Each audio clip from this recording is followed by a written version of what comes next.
প্রিয়তমা, সেই বৃহস্পতিবার বসন্তের শেষ বিকেলে সকল বন্ধন ছিন্ন করে তুমি যে পথ ধরে চলে গিয়েছিলে, আজও সে পথপানে অপলক দৃষ্টিতে চেয়ে থাকি, অধীর অপেক্ষায় তুমি ফিরে আসবে বলে। দৃষ্টির সীমান্ত অতিক্রম করে চলে গেলেই কি তাকে চলে যাওয়া বলে?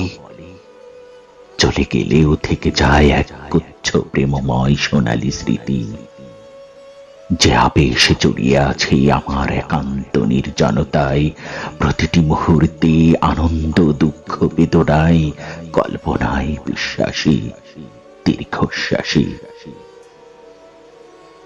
তোমাকে দেব বলে রেখে দেয়া সেই কৃষ্ণচূড়া ফুল দীর্ঘ 20 বছরে শুকিয়ে গেছে, নেই তার সুবাস সৌন্দর্য উজ্জ্বলতা অবশিষ্ট আর। তুমি কি এখনো সেই শ্রাবণের যৌবনা কুমারী ধলেশ্বরীর মতোই আছো?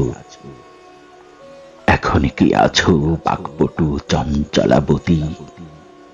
খুব জানতে ইচ্ছে হয়, তোমার অট্টহাসি মাখা বদনে এখনো কি সেই কালো তিলদয়ের স্পষ্ট হওয়ার প্রতিযোগিতা চলে?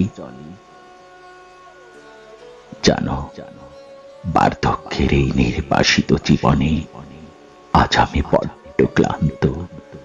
ভগ্ন দেহে, ধূসর ঘোলাটে চোখে, শৃঙ্খল ছিন্ন কেশে, বোধহীন মস্তিষ্কে প্রতিনিয়ত শুধুই তোমার ফিরে আসার প্রত্যয় বনে।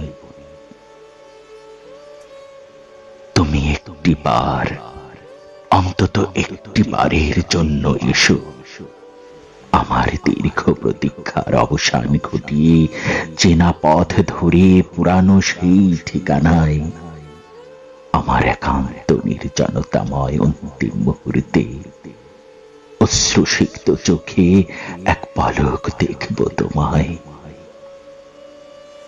আবার না হয় ফিরে যেও এ নিঃশ্বাস ফুরালে, ফিরে যেও এ দেহে রক্তকণিকা জমাট বদ্ধ হলে, ফিরে যেও তোমার চলমান সুখের ঠিকানায়।